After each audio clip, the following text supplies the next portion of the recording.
recording. Very good. First episode of the Marathon Mindset podcast. I'm super excited because you said yes. And our first guest in the makeshift studio, well, this is the studio, it's not makeshift, is no other, well, I know her because I'm in the industry, but it's no other than Missy Stagers. Welcome. Thank you. Appreciate it. It's an honor. Thank you. It's an honor for you to be here. So I was telling you off air that this has been a work in progress as far as the idea. And when I finally came to a conclusion on the lane that I wanted to talk in and talk about, you were one of the first people that popped to mind. And it wasn't because you're in real estate. It wasn't because I know you, somewhat. It was more of the epitome of the work ethic and the mindset that I know that you have to have the successes and the experience and everything that you have in the industry. So it was just, and it was also an opportunity to actually have a conversation with you because I've known you since 2006, right? That's when I started. And so I don't think I've ever had a real conversation with you. No, I don't think we've had one either. Yeah. Just, hi, how you doing? That's right. So and it's pleasantries and about it. And so, but I've watched you from afar, at least being in the building, seeing how you work, how your team works, and then just through accolades and everything that you've done, and then following you on Facebook. So I know some of your family and I know some of the people that worked with you. So it was kind of like just, I know of you. And it was like, okay, so let's bring her in. Let's have this conversation. Let's talk about it. So I'm gonna let you give a little bio on you for the people who don't know you, who are not in real estate, who don't know what you do, and then we'll go from there. I'll give a short one because Cool. I can't stand long ones. Okay, cool. I have been in real estate 26 years, I've been in San Antonio 27 years. Okay. Prior to getting into real estate, I was in the military and then got out, became an instant mom of 3 kids, and traveled with my husband to 2 duty stations, ended up here. Before I got into real estate, I worked at a real estate office in California doing marketing, and then moved here, and for a brief time worked in real estate doing marketing again for a national auction firm that did commercial real estate auctions. Okay. And I was out of a job 6 months later because that's how long it took to put the auction together. Wow. Decided that I kept falling into real estate, so I needed to check it out, and hence got my license, and that's what I've been doing since. Okay, so you 2 stations before San Antonio, right? Is that what you said? 2 duty stations? Yes. And so when your time in the military is up, you decided this is where you wanted to make your home?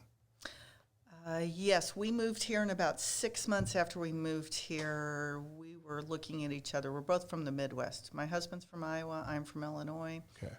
And we said, we really like this weather. We do not miss winter. And out of all the duty stations that we've been, this really felt like home. So, and we had kids going through high school. We weren't going to move during that time period, any of those things, and we still would make that same choice today. Okay. And you and your husband met in the military? That is correct, okay. Yes. Mm-hmm. Right. So then y'all are in San Antonio, and you got into real estate. So you started with Guy Chipman, right?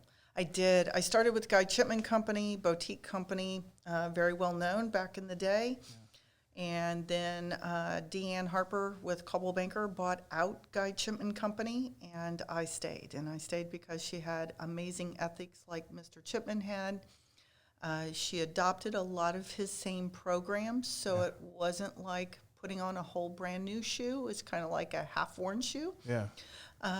And I liked how she decided to move forwards as a merged company, and was never sad for my choice with that either. She is an amazing lady. Absolutely. I want to take a step back because on the Guy Chipman piece, like, I'm thinking about my experience of like when I got my license and then going in and I'm wondering why you chose there, and then kind of like how that experience, like when you just started, like your first day, like you got your license, and then, cause it's a little bit different back in the day as far as now, because Yes. you didn't have MLS, we didn't have smartphones, And we only had 2,700 agents. and the only 2,700 agents as opposed to 11,000. 11,000. Yeah. So, Exactly. so tell me about that. Like just kind of getting started, like what made you start there? Or were there other people you interviewed with? Or? There were other companies I interviewed with, and at the time you didn't have such mega brokers.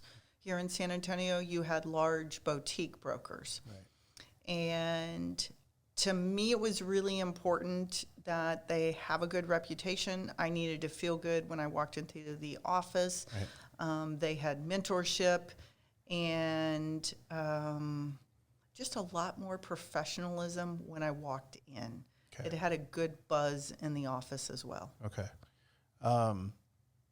So you started there, and I saw you posted a picture on your Facebook of like back in the day, like you were sitting at a desk, and I was like, That's right. That's when I had long blonde hair. Yeah, I saw that picture, and I was like, wow, like you had the suit jacket, like, Yes. and I was just thinking to myself, man, like it took me back, even though from that time to when I started, it's about 10 years or so, 12 years. So it was like, but I still, it took me back, even though there. Yeah. And so I was, Glamour shots. yeah. And so I was thinking like how you started as an agent on your own, or you started with somebody, or how did you start? Teams weren't even a concept there. Okay. Myself, Craig Owens, and a couple of others were the first ones to ever have teams in San Antonio. Okay. I started as a single agent because nobody had even done teams at that point. Okay. And I knew no one when I moved here. Right. And the 6 months that I did work here, I knew nobody but commercial brokers, which don't do you any good either because they have a real estate license. Yeah. And so went to work figuring out, how do I make this business work? How do I go get my business? So you said they had mentorship, and I know that's kind of like what Deanne kind of, when she did that, like that kind of carried over that same mentorship. So like, what did that look like back then? Back then, my mentor was Donna, and Donna Harrell, amazing woman. She helped me get through all the nervous moments. Okay. So she didn't sit down with me and go, you need to go do this, you need to go do that. But when I wrote an offer, she held my hand and looked the offer over and made sure it was good to go. If I had a quick question to make sure I was covering my client and doing justice by them, she assured me that I was doing that right or wrong. Okay. So starting there, and then we'll fast forward a little bit to when you were with Deanne, and then when did you decide you wanted to do a team, and how did that kind of come into play? Like why go that direction? Were you successful with Guy Chipman already, or were you kind of just still figuring it out along the way before you decided to do the team? I was successful with Guy Chipman already on my own. I hired my first assistant at $3 million. I had a part-time one, Monday, Wednesday, Fridays. Okay. And they helped me get really organized. How long was it till you got to $3 million? How many years, months? What was it? 2 years in, after 2 years in. Okay. Yeah, going into my third year. Okay. And from there, I just kept going up. So by then, I think I was only with Guy Chipman Company 5 years, and I don't remember exactly as time flies by, before Deanne bought us out. But then I was doing a lot. I don't even remember the exact, but I was probably up around 10 million, 12 million with just an assistant. Okay. And then the team thing started coming about, and I couldn't handle the workload. I was losing more than I was gaining. Okay. So I decided to hire team members, and I set my team up very differently than when a lot of people set up teams, because mine were actually paid employees. Okay. And then they got bonused. Okay. But that grew from there. I started with one and then quickly realized I needed another, and that was Ava and Gracie at that time. Okay. That added to my team. And never sorry for that decision. It was a great decision. And I think that's when that's when I started to know, like, that's when I was introduced to you, was that time. And I just remember I did my homework. So I was going through your Facebook and I said, oh, like you also threw back another picture, or I guess they posted it on there of the Hummer. Right? And one of the best marketing and genius. tax write-offs I ever had. I think everybody remembers that. And back then it was in real estate. And I remember it was parked in the front, and it was the Charlie's Angels, and it was all three of you. And so, yeah, I thought that was, and I think everybody tried to mimic that at some way or another. But I think that was the first one here in town that I remember seeing. So what makes me, since I was talking about like this, that's how I was introduced to you. Like my thing was the way that you operated with your team. Like I know it was, because I would hear you down the hall and saw how it would work, but I'm really quiet. Like very quiet. And I just remember that it was just a tight ship. And does that come from like your military background? Because you were in the Navy, correct? And, yes. And so correct. I'm wondering, does that come from that, or does that come from maybe upbringing, like with your parents, or where did that come from as far as you running your team that way? I think a couple of things. Military definitely enhances that. Okay. Definitely enhances teamwork. It also comes down to I have expectations, and I don't like balls dropped. So if everybody works together, then we all move forwards. And if a ball's going to be dropped, it needs to be picked up. And I like to bulletproof things. Mm-hmm. So if there's a mistake made, we've learned from it. Now we add it to another list because that doesn't need to be made again. Right. And I think a tight ship runs from, I don't like to do things wrong. Mm-hmm. I believe in excellence, and I expect it. And processes. Processes is how you really run a tight ship. Right. So learn what you're repeating and then quit duplicating it. Figure out how you make it streamlined. Right. And I will tell you, we are excellent at that. I have over the years. Perfected that. Yes, it's a pretty good machine. When you say you expect excellence, where does that come from? Because that and I'm saying this like in general, the general pop, and everybody thinks that way. So that's either something learned or something that's inherent. I think it's just inherited. It's my parents gave 110%. Okay. They were really hard workers. Okay.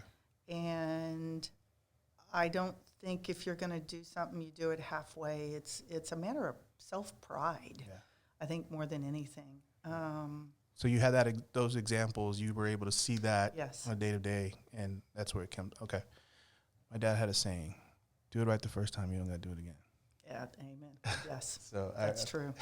That's stuck in my brain. But, so that demanding of excellence, the thought process of streamlining and not doing, not making the same mistake twice, that's where I started with you. That's as far as me seeing from afar. But when I'm looking at where you're at now, I mean, you've grown, right? You went from single agent to team. Now you're a broker owner of your own shop. Now you have multiple agents underneath you that are learning from you and those processes and whatnot. That's a lot of time of learned things, correct? Right. Yes. There's a lot of information. That's one of the things that somebody who has that experience and somebody who's seen the mistakes of other people, the mistakes that you've made. Give me one of those as far as a mistake or just a challenge or an obstacle that you've along the way, maybe as an individual agent before going to where you're at right now. There's zillions of them. Like VA, you have to have a termite inspection. So, I've got a spreadsheet for closing that's probably a mile long. Yeah. Is this done? Is this done? Is this done? So before, like not necessarily in detail with your transaction, but like I'm talking about when you were a single agent. Like I know there's agents listening, right? And so they're going to say, okay, well, what were some of the mistakes that she made? What were the things where you said, I'm not doing that anymore? Got it. Yeah. Oh boy, and there's many. Uh, And unfortunately in real estate, and I try to tell my agents this, I can't give it all to you. Some things you're just going to have to learn the hard way. But when you learn them the hard way, you won't do it again. Right. Most of it has only been contractually. Okay. Like you forgot to add a shed to a non-realty item addendum. Yeah. And when you buy that shed, you will no longer do that again. Right. People mistakes. I'm a pretty good judge of character, and people, sometimes I probably get it taken advantage of. I try to limit that. I do make choices on when I allow that. Yeah. But I have learned to be a little smarter about when I give my time, how I give my time, by asking more questions. If you don't ask enough questions, you learn that you've wasted your time, and time is precious. You can't get it back. Absolutely. And so one really good example is to ask people simply, and this is a common one most everybody forgets to ask. So, are you working with a realtor? Yeah. I know I'm not going to go open it up so your aunt can write the contract for you. And learning to ask those questions. You're a better agent when you ask them. You service your client better. But you're also better yourself of not losing your time. Yeah. And that's a big one in this field, because Absolutely. there's a zillion places you can have your time wasted you cannot get back. Yeah. And that's another reason why I'm appreciative of your time today. But absolutely, I think that's one of the things that I consistently tell in the office is, like, time is the ultimate, like, commodity. Like, Yes. we can't get that back. And for me, it's not necessarily asking all the right questions, because that's where I fall, I think, a lot. My wife tells me that all the time. But I think that it's saying no, being able to say no, being able to, choose what's important to you, what your goals are, what not, and then if they map to that. Yes. But so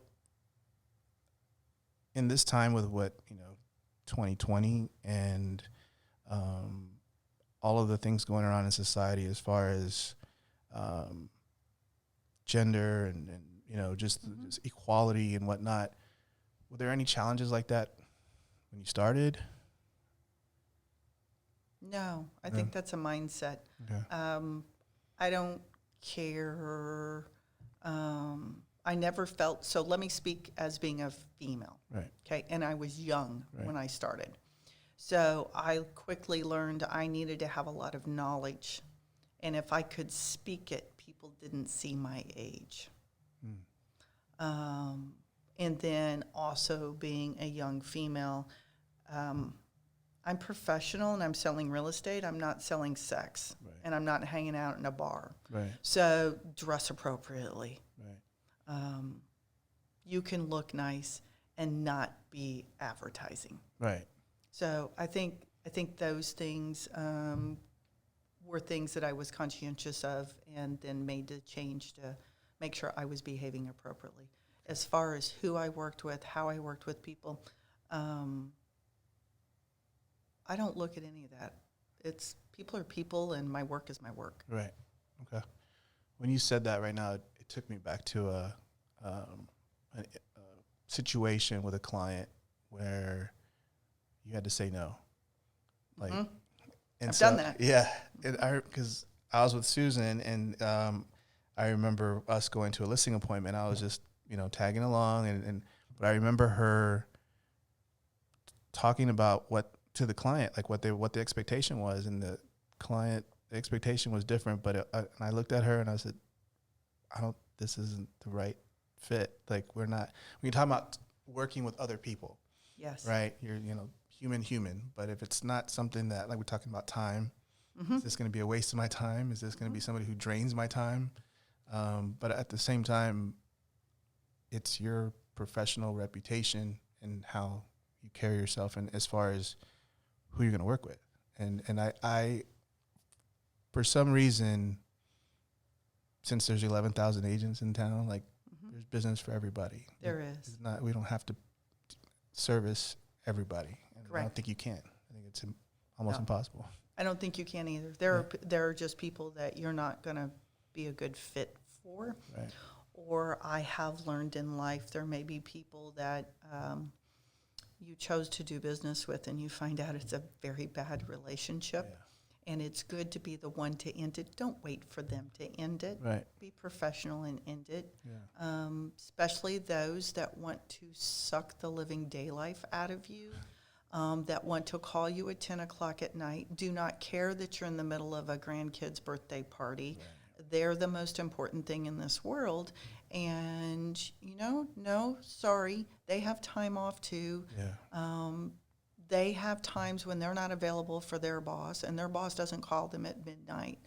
And so I think that's really, we as an industry struggle with that. Yeah. We struggle with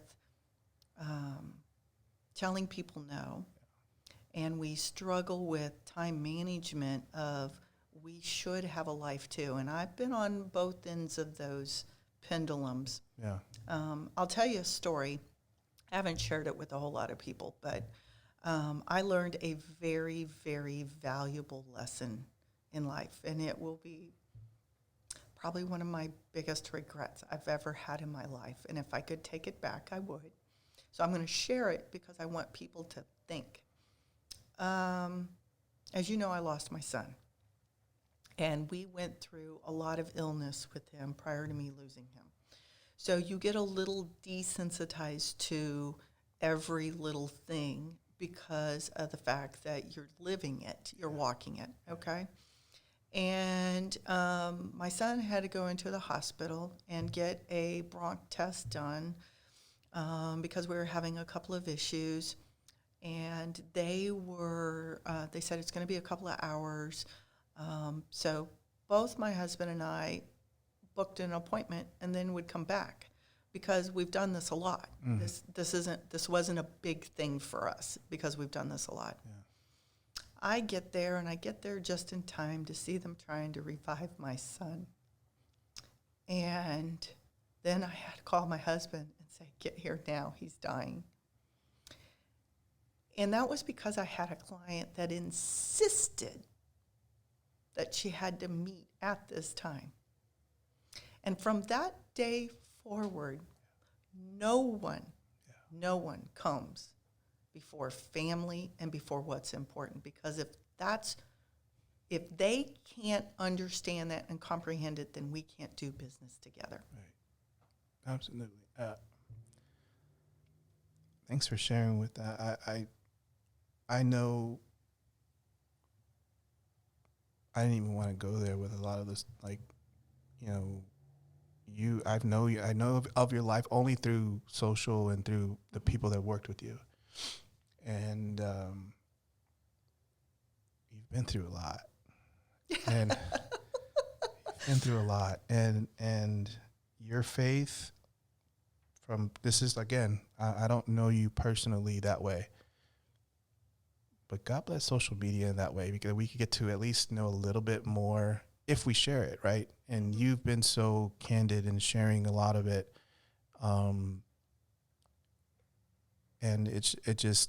I know that that's hard to do, but I appreciate that you do that. I'm blessed. It's, that's some of the things that the people that I know you, that know you or that have worked with you have said. And it's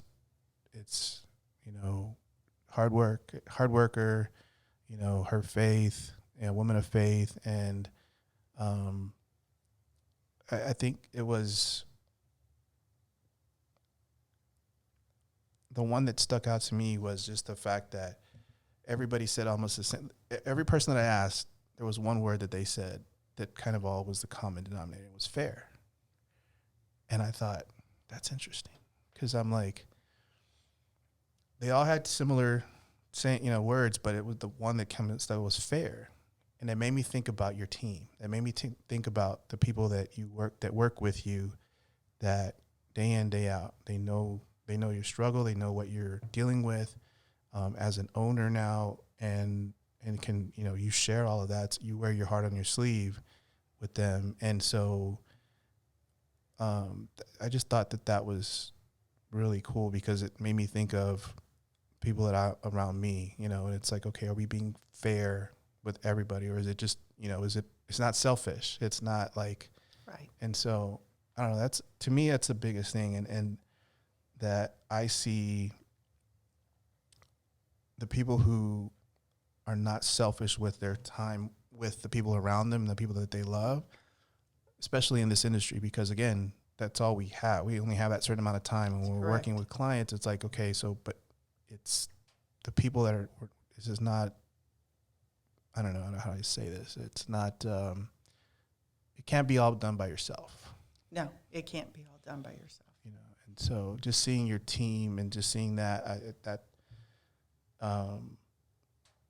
one of my things that I always kind of look up to you about, because it was like, I see how, I mean, you see the business, you see the accolades and everything else, but then I go, but it's not somebody who's just cracking the whip and they don't care, and it's, you know what I mean? Because or else you wouldn't have those people. No, I would completely agree with that. Right. And I would completely agree in running a team. Don't ask anybody to do something you're not willing to do yourself. 100%. And I truly believe in that. There's nothing I ask of them that I haven't done myself or won't do. And I also think it's important just in business that it is not a screw you, you lose. Right. It has to be a win-win. That's how we make all parties happy. Mm-hmm. And that's also how you build a reputation in this field. We have long memories. Yeah. And those of us that are going to be around for a long time, don't forget the butt heads. Yeah, yeah. I used to say that there was a little list for me that was like, okay, it's a small world. It's real estate in San Antonio is a small world. And yes, the number keeps fluctuating, but you know, the people that stick around, they know. Yeah. And but yeah, no, I agree. So that, I mean, that was another reason this podcast. So the reason why I came up with the marathon mindset was it's a long game. It's not a short game. It's just, and it's a long game. I tell the agents here, I'm like, if you're in it for just a paycheck, like my next check, you're in it for the wrong reason. And I said, and to me, and just like anything else, if it's something that is worth your time and you're putting all this effort and money into, it should be something that you want to do for a long time, at least until you figure out there's something else you want to do. But it's a long game. It's not something that's just, hey, I'm going to make a check and then I'm on to the next thing. I will tell you, that's my number one requirement. Anybody that comes to work with me it's about the people first. Mm-hmm. And if you care about the people, the paychecks will come. The minute you put that paycheck in front, you're gone. That's it. I do not care for those type of people because it's not a win-win. It's the butt heads. Yeah.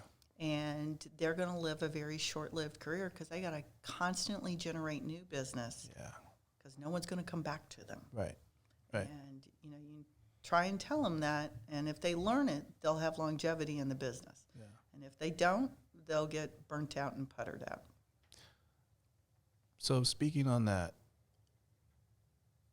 not the butt heads, but the long game, what gets you up in the morning to do it over and over and over and over again? I love real estate and I love marketing. So elaborate on that, because my background's in marketing, mm-hmm. and there's certain parts of real estate that I love. Mm-hmm. There's more love than there is that don't, and that's why I'm still here. But there are pieces of it that I love. What are those pieces for you? Love the marketing. Okay. Every home is a project and has its own things that need to be accentuated or pulled out or advertised in that way. Sometimes it's fun to get one that's hard because you have to rethink the wheel, and I enjoy that. I love people. There are days I don't, but I genuinely enjoy serving people and helping them arrive at their goal. I have made some incredible friends in real estate and have met some incredible people I dearly love, and I treasure that. And I would also say that no day is the same, no deal is the same, and I have a thirst for knowledge. I love to learn. So in this business, you have to keep learning. And that I enjoy. I thrive on that. In fact, when I start to get stale, it's like, okay, we got to fix this. I need to paint the car a new color. There you go. That's funny. I was just telling my wife last night. I was like, I'm starting to feel a little itch. Just a little, we need to change something. You know, because I told Matt the other day, I said, for me, it's like when you're sitting on the couch and there's just something bothering you that you can't sit and watch TV anymore. You're like, I got to get up and do something. Like, this is, I've been sitting here too long. I need to get up. And I said, and that's kind of like how I've operated the same way. So when did you, in that thinking, when did you go, I want to do this? As far as, was there ever a moment in real estate when after you started, where you had to question it? Yes. Okay. Yes, how long? There was. I have a time frame for me. What was yours? How long it was for you? That time frame probably came, let's see, I opened my brokerage 3 years ago. Probably came about 5 years ago. Okay. I was at the top of doing what I was doing. I'd done it a lot for a long time. And I was on a merry-go-round that I felt like I needed to get off of because it was the same one over and over and over again. So I decided I needed to stretch myself, figure out what I needed to do to stretch myself. And I know bringing a brokerage was definitely stretching myself.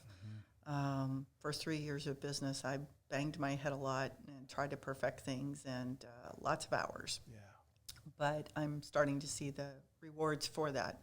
And I enjoy teaching people, which is fun. I actually really enjoy teaching people. I don't enjoy whiners, and I don't do well with them at all. You either are going to do or not do, and I'm not going to just hold your hand the whole way. I'm thinking of a couple of people in my head. So I think that was a big, it was at a point in my life that either I go backwards and I scale down and I go back to being a single agent and I don't do I just do what I want to do. And then I'm sitting there going, okay, and that was probably around the time I got cancer too. So I thought, you know what? I'm not a go-back person. I don't go backwards. I'm still young, and I still want to grow something, so let's just do what you've thought about doing. That was going to be one of my other questions, because I did it the same thing, but on a way smaller scale than for you. But I remember when you had your grand opening, which is coming up on a 3-year anniversary. That was March 31st. Yeah, March 31st is when we had the grand opening. We were actually in there January 15th. Right. Yeah. Yes. So because I remember Matt and I went, and I remember so I had wrote down the date on my notes, but I remember asking myself the same thing now, even when I was writing all these questions, was what was the thought process of starting it? Because for me, it was like I wanted to do my own thing. I didn't want anybody telling me what red tape we had or whatever. That was the reason why I did mine. And then the reason why I started this was I missed the environment. Yes. I missed the office environment. I was just by myself in a little room like this, maybe smaller than this. And I was like, okay, I can do business, but what are we doing? What are we doing this for? So when this opportunity came and I met with Danny and Matt, it was like, I want to kind of create what we had there at CB and just have our own thing and then be able to kind of teach other agents and whatnot. That was the thought process. But when you made your announcement, I was going like, okay, was it because there was changes and stuff? But I knew there was stuff going on. But then I thought, I wonder if it's because I didn't know. That was my question. I just kept asking myself, like, why do then? that? Yeah, why then at that moment? Why then? Well, cancer kind of got in the way. I probably would have done it sooner. Okay. Because those thought processes were already there. Okay. And that kind of take a back seat for a little bit. Yeah. And after that, and got cleared with that, I decided it's time. Yeah. It was time. It was time for a change. It was time I stretched myself. To grow, yeah. And I needed to grow. Yeah. So, same time, when did you find out you had cancer? It'll be 5 years. It was already 5 years now. I found out on my birthday, February 3rd, is when I got the phone call. It says, you need to come in. Wow.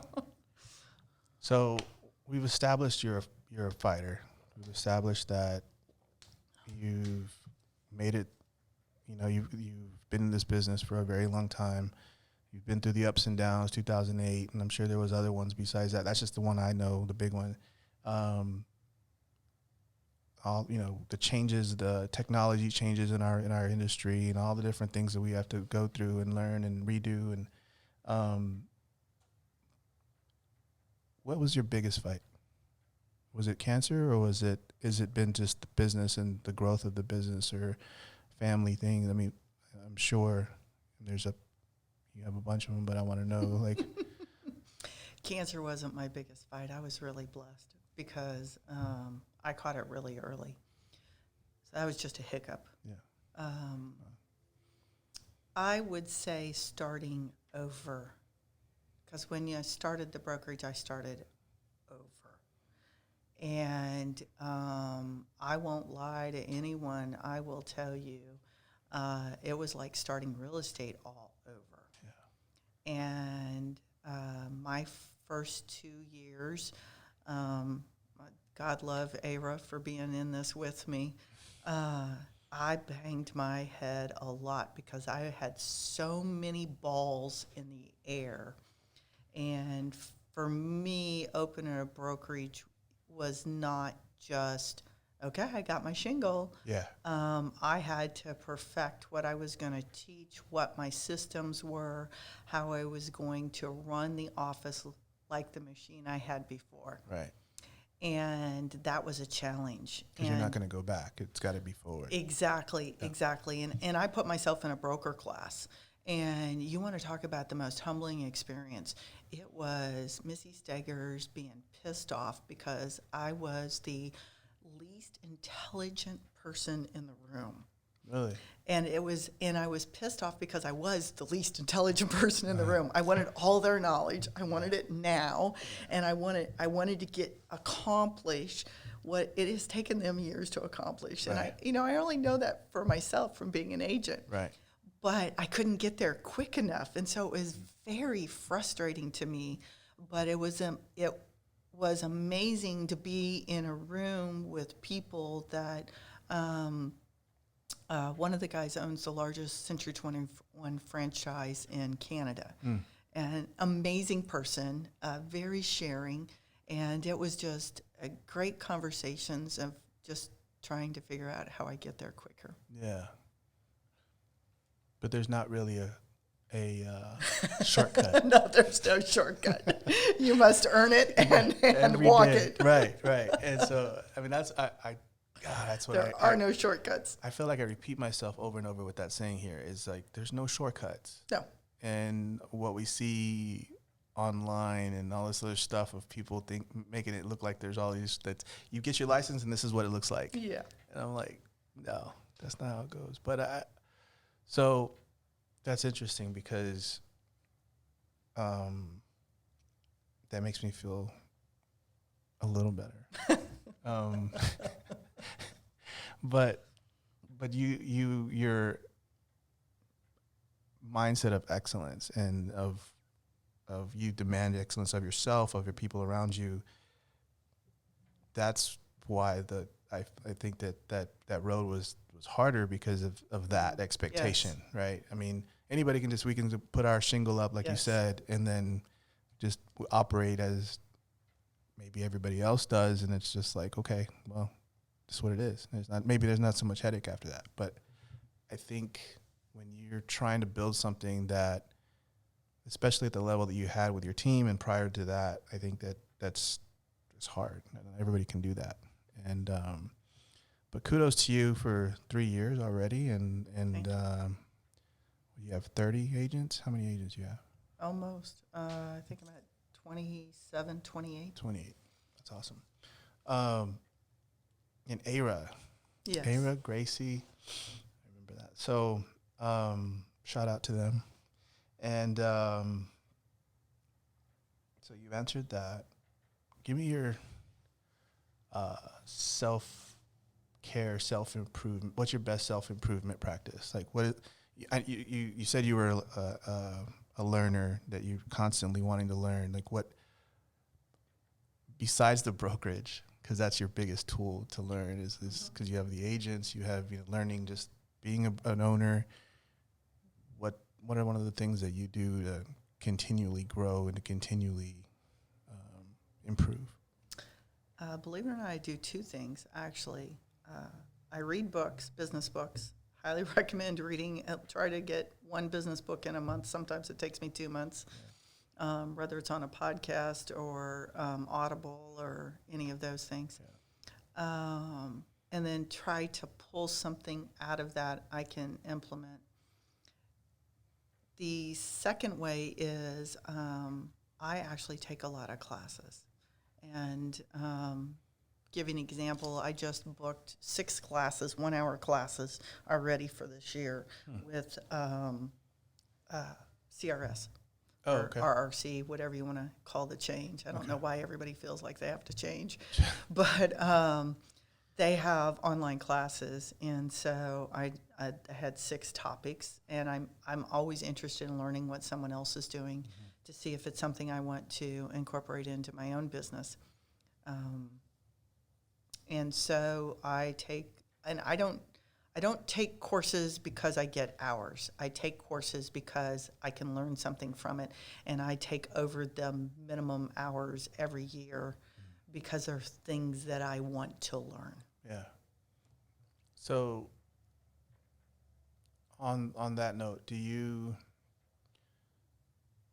see that the way like the internet, as far as podcasting, like Audible, do you see that as something that's what's changed real estate, because everybody can get a lot of that information quicker?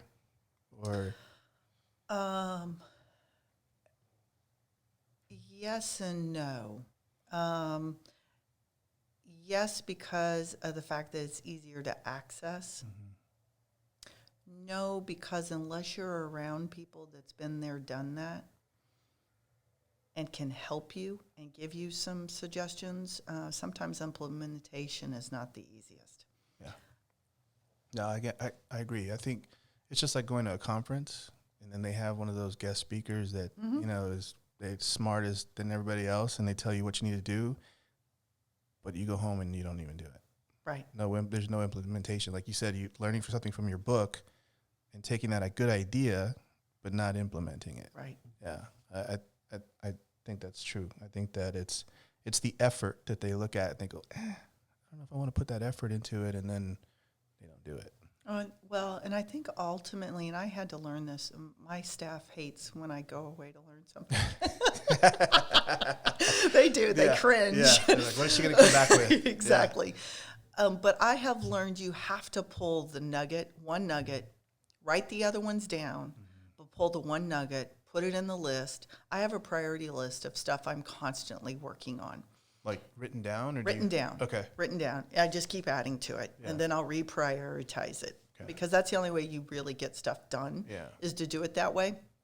But I'll pull the one thing I think is the most important thing to change and put that at the top of the list. And then I have made myself not skip around on the list.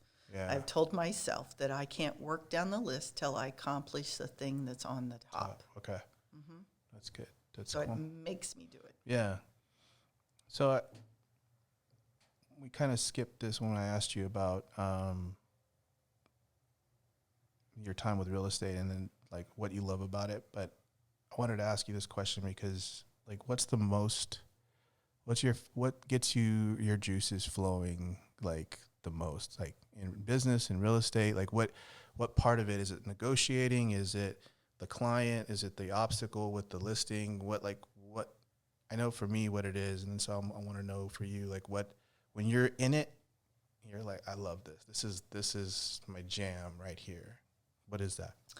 I like selling. I like the word sold. It is something that I really like. So is it the end? Like, okay, we got it sold. We accomplished the goal. Is that what it is, or is it? It's the putting it under contract. Okay. I don't care if it's a buyer. I don't care if it's a seller. It's what you did got you it. Made it happen. Okay. Type of thing. All the dots connected. Yeah. I like connecting the dots. Yeah. And achieving the goal. Yeah. Awer would tell you I'm competitive.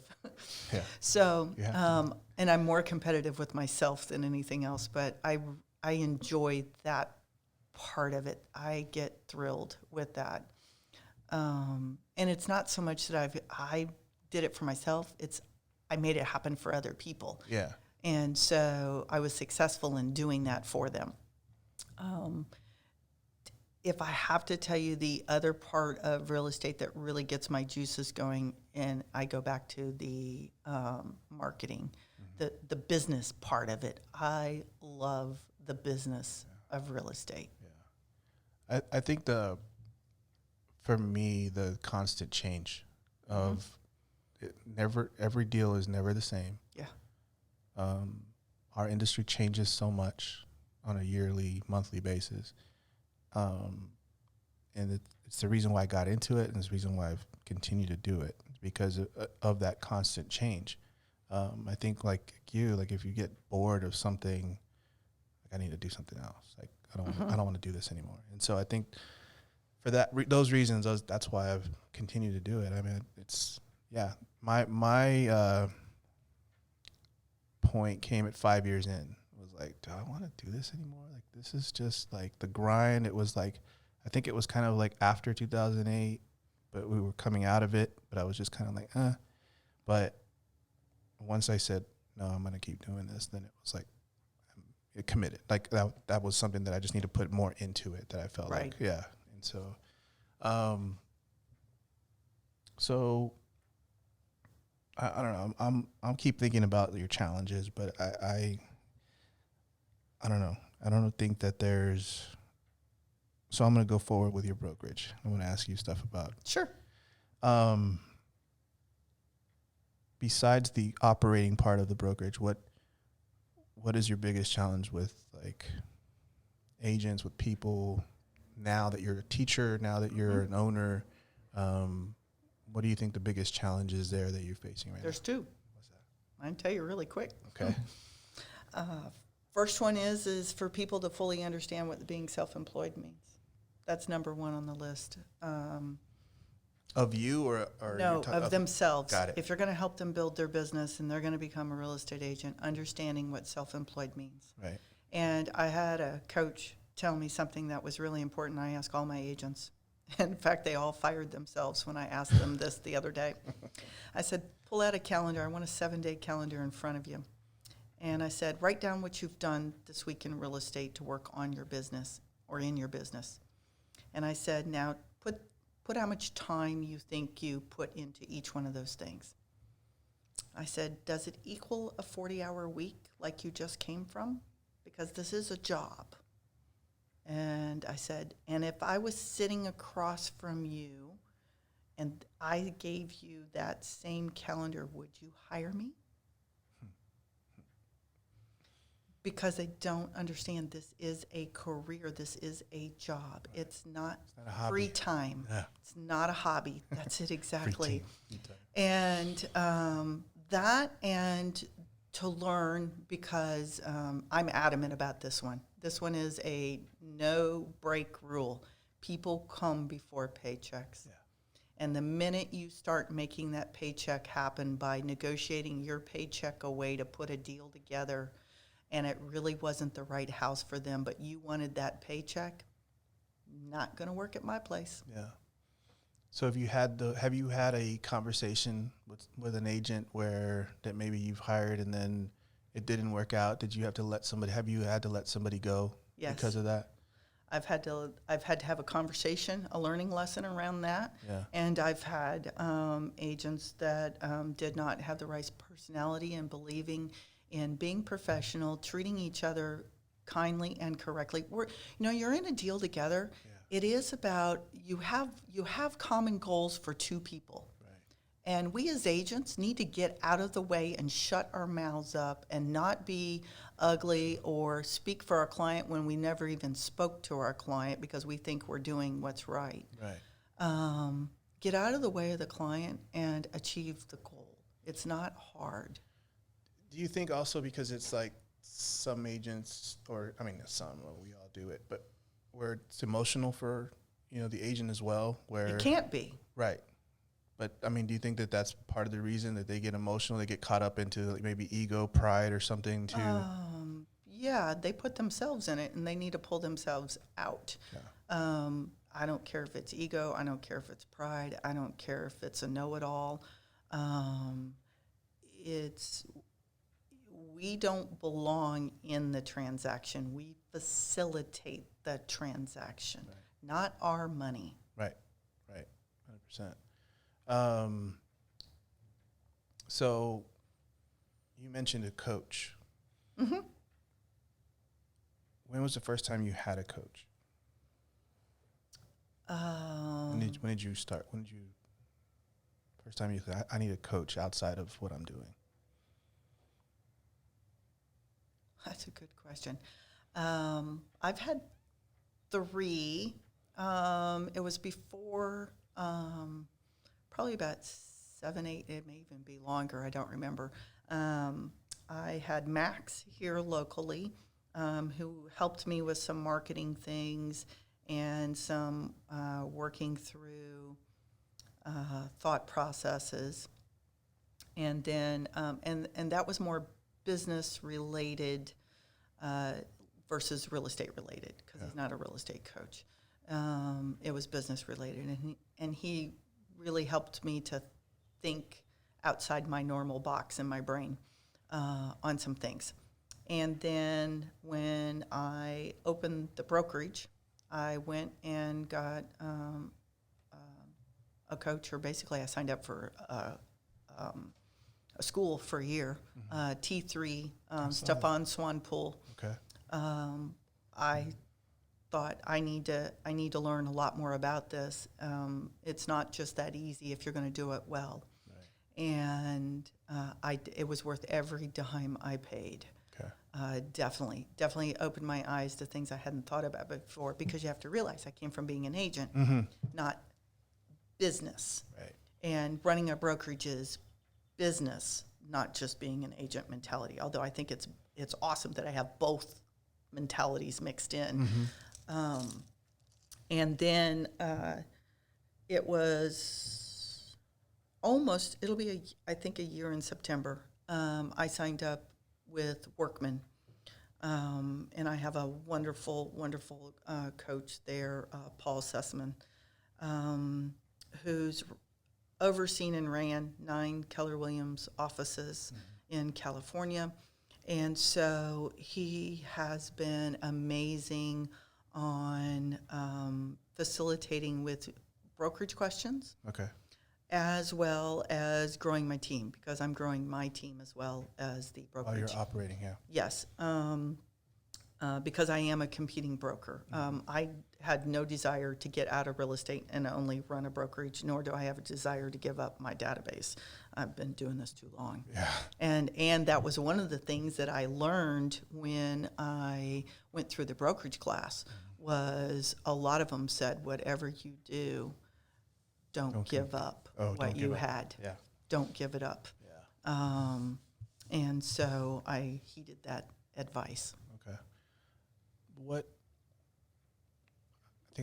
So what made you think about doing a coach, like having a coach? Like what was that thought process? I mean, because I did that when I was on my own. Mm-hmm. I didn't feel it was successful with it as far as that relationship. You didn't have a good one or the right one. Correct. And so then I just kind of got this bad taste in my mouth about it. But I know that I know of people who've had relationships with a coach, with either a real estate or a business coach, and phenomenal success. Yes. And so it made me think about like what made you decide. I mean, we're always learning, of course, but it's like, what made you step back out of yourself and say, I need somebody to help me do this? I needed answers to questions that I didn't know where to get them. And in addition to that, I needed some focus and somebody to hold me accountable for the focus. Okay. Especially because I was juggling so many balls. Yeah. Okay. And so, I think a lot of it is it's like just like any client relationship. It's, does that coach or does that person, like, do you kind of mesh well? Because if you're looking at them and then it's like, well, I don't think I'm learning from you. I think it's the other way around, or I feel like, you know what I mean, like that type of relationship. I think that's why I wouldn't do coaching for a long time, because like the Core came out with coaching. Yeah. Okay. Yeah. And I had people that were selling less money than me wanting to coach me. Yeah. I'm like, no. Yeah. I can't. Yeah. I could probably end up coaching you. Right. And so it made no sense. Right. And so that was one of the things with when I worked with Max, it was strictly about business stuff, some things that I didn't know that he helped me with. And then choosing T3 was, like I said, I was the smallest fish in the room. Really? It was, yes. I saw that post on Facebook of you with that, and I didn't know what that was, and I was going to research that, but I got busy. It's amazing, Yeah. well worth it. Yeah. They teach you how to be a brokerage. Okay. They teach you the business of brokerage. Yeah. And then with Workman, it's because I wanted to go back on me personally, and then my team. And again, like I said, he's way more advanced in the business aspect of things, and an agent himself still. I mean, he's got a real estate license and those type of things. So I like being coached by him because he can challenge me. Yeah. He can change my thought process. He can challenge me. He has answers when I have questions, and that is worth every penny. Yeah. It's something that I take away, because I think that, like, I want to be challenged. I want that learning, you know what I mean? But at the same time, where I feel like I'm learning from this person. This person has knowledge, just like when we do with Yes. agents. It's like I that part, it's like I crave that. But it's just finding the right person, finding the right people that Yes. you feel that way with. So you've had some of your family work with you, or that are working with Yes. you now. Still do. Still do. And your husband's in commercial real estate. Yes. Okay. He's avoided coming on board There you- so far. okay. It's So- inevitable at some point. Yeah. But how has that been challenging, and biggest I don't want to say regret, but give me the positive and the negative of that. Like the positive is, which is important to me, I get to see my kids every day after losing one kid. Yeah. The closeness we are in our family, I wouldn't trade. Yeah. My kids will all tell you they've been fired several times. My daughter runs the office. She has an accounting degree. She does really well with all the numbers and everything else. I even listen to her when she tells me things. Or she'll say, there is no spending, period. I think I need one of those people. Let me tell you, she's really good at it. Yeah. She's such a miser. And then my son was actually a buyer's agent and was doing gangbusters until my grandson became really, he had my grandsons, and we went through that whole issue, and then he became very ill. And then Justin hurt his back. And so Justin can't ride in a car very long. He can't walk very far, those type of things. So we had to rethink his position in life. And it's not like he had a ton of choices because of his disabilities. Sure. So, and he has been a godsend as well, because he does all my contract management. Cool. And because he's worked in real estate and he knows real estate, he's really good to read and go, no, you're not going to write it that way. This is how you need to do it. And to proof all the contracts. So he does all the back end stuff, and he does my IT. Okay. And that works well. Yeah. Awesome. I always wondered that, because it was something that I know other people have tried to do, and it either splits it, and where that, in other words, one of them gets back out or gets in, and they think they're going to do it together. And the reason why I'm asking is because my wife and I have always talked about it, and she's in the medical field, and we've talked about it. And I think the only reason why she hasn't made that jump is just like the insurance part of it, which I told her, yes, it's important, especially right now. But I mean, at the same time, also I'm like, that can be overcome if that's truly what you want to do. But I've never forced her. I've never said, you need to do this. We need to do this together. Because I'm like, I don't know. Because I could see her doing way more business than me. But at the same time, it's just the working day in, day out, and then afterward. You know what I mean? Like, that's what I will say. That's what Max helped me some with. When Jessica was less of a challenge, my son was the challenge. He's a rule pusher, and he's got his way. And he said that when you get a complaint, let me know. And he's right. I never got a complaint, but it wasn't my way. Right. And so I had to work through. There is more ways to point B, and as long as point B gets arrived at effectively, my way isn't the only way. Right. And to give them the freedom to do that as long as they hold my same values, which both my kids do. I'm very fortunate. They're very value orientated. So we did butt heads quite a bit, but he taught me a lot too. Yeah. And that's, I think if you're going to have family work for you, you have to learn to give each other your space. But then they also know, hey, when it comes to the business, I don't care if you're my kid, and I don't. They both know that. Yeah. Business is business, and I have just the same requirements of you as anybody else that works for me. Yeah. And they are both very clear on that. Yeah. And they knew that going in. The hard part, if I have to give you the hard part is they rely on you for income. So if I decide that I want to quit, I got 2 people unemployed. Yeah. That are family. Yeah. So that's the hard part of it, is the responsibility part. And I think that's something that I've thought a lot about, especially just now. Like, the one eye opener for me has been Julio, who I brought on. He's my buyer's agent, and I remember calling Susan and going, I know how you felt now. Like, I remember calling her and going, oh my God, like, I'm saying the same things that you would tell me. And so now I have this person that I feel responsible for on top of everybody here too. It's like, that's different. It's a different feeling. And that's why a lot of people either don't go into, starting their own brokerage or whatnot. But I think, then there's more of a why right? And at the Yes. same time, there's you can't. There's no downtime. You got to get up. Like you got to go to work. That's like, correct. There's no. I don't feel like working today. It's a big responsibility. Yeah, yeah.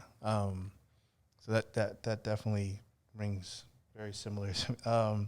So we talked about what gets your juices flowing. We've talked about your self-practice, your self-improvement. What's the end goal? Like what? End goal, Yeah. grow my business. I do not want to be a big brokerage. Right. I will open up all facets of it. I opened up the commercial side of it late last year, and intend to work on that and grow that. Okay. I will then open up property management. I have avoided doing that until I can devote 110% of my time to making sure that that's ran correctly. Yeah. Because that one will eat your lunch if you don't run it correctly, and I won't. And again, I won't half-ass it. Yeah. Bottom line. Yeah.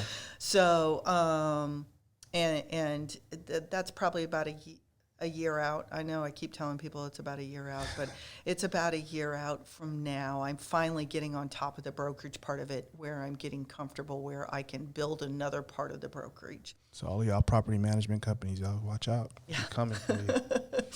So that's some of my goals yet to achieve.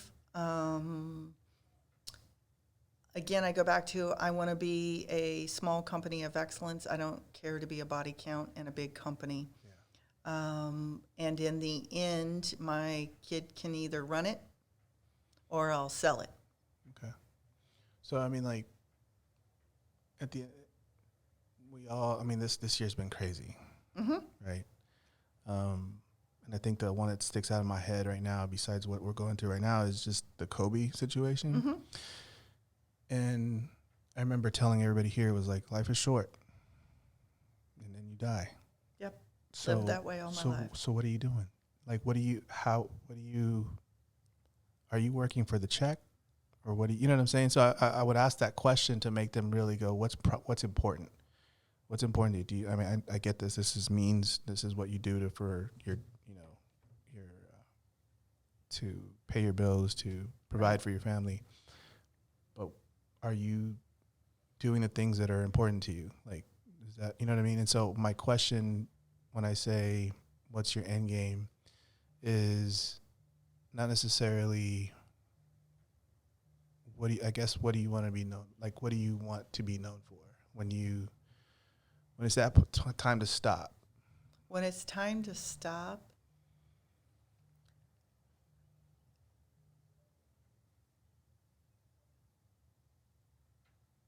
that I did what I could for anybody that was in need. Yeah. That's what's important to me. 100%. I want to know when I get to stand in front of him that he says, job well done.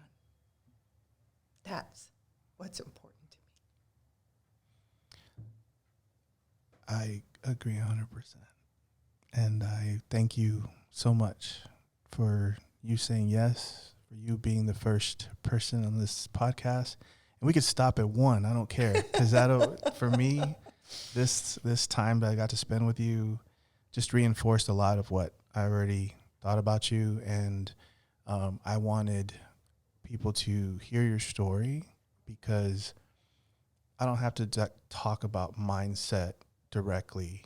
I can just show them your life and your story and let them take for what they want. And I totally thank you. And I wish you the best of luck with your brokerage, because I know that it's going to be excellent. And I think that, who knows? We'll see. Doing all this research with you, like on you, and I don't even know why I did all this research, because I just wanted to be prepared. You were bored. I wanted to know. No. I'm not something you need to learn about. No. It was just like, I was like, I already know a lot about it. I was like, I don't want to be that like person that thinks like I know everything. And so I was like, there's got to be stuff that I don't know, and there was. And so I just wanted, and I was just thinking to myself, like, if I in a different situation, different time, I would definitely say now that you have your brokerage, I'd go work with Missy. Thank you. That's an honor. No, and I and the people that I talked to, because I asked a couple of people that we know, and I said, give me the words, and then they weren't shy. That's what they said. And so again, I thank you, and I wish you all the best with your family and with your business. And I'm happy to now have this conversation. Same here. Thank you, Missy. You're welcome. Be blessed. You too.